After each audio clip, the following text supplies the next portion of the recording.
Mislim da Svetlana vama, novinarima, ne treba da puno objašnjavam kako je postupak podele sredstava iz budžeta grada. Mi smo u budžetu za 2025. opredelili 42 miliona dinara, čini mi se da je toliko, za medije. I znamo da je položaj medija u lokalu dosta težak i mislim da je ovo poprilično velika cifra. Za naš budžet možda nije dovoljno za sve programske aktivnosti medija, ali nekako se trudimo da bar osnovu vašeg rada pokrijemo, a da se snalazite pomalo i na tržištu. Mi ćemo čim je moguće pre raspisati novi konkurs. Zašto to kažem čim je moguće pre? Obično smo ga raspisivali čak i u decembru, odmah posle usvajanja budžeta.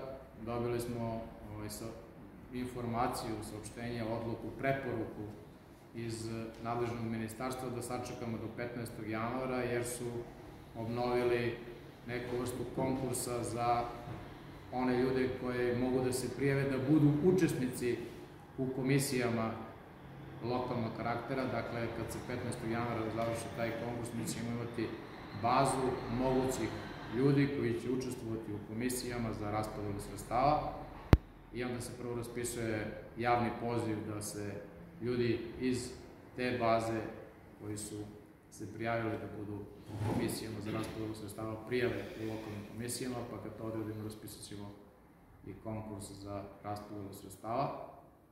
Postoje jasni kriterijumi što se tiče vremena postojanja određenog medija da bi mogao da učestvuje u konkursu za raspodelu sredstava lokalnog karaktera. Znate da postoje neke smernice na osnovu novog zakona koji kaže da mora projektno da se finansiraju mediji, a to znači oko konkretnog projekta, da dnevna informativa, na primjer, nije konkretan projekat i tako dalje, i tako dalje. Tako da ćemo mi sve to ponovo da sagledamo preko Odeljenja za vanprivredu i što je moguće pre u januaru raspisati konkurs, s tim što ćemo sad da vidimo koji je odnos između toga koliko će novca ići na konkurs, a koliko će novca moći da ode na javnu nabavku, jer i putem javne nabavke želimo da izdvojimo novac za praćenje nekih događaja, kao što je, ne znam, imali smo javnu nabavku za praćenje sportskih događaja i nekih drugih. To zakon takođe dozvoljava.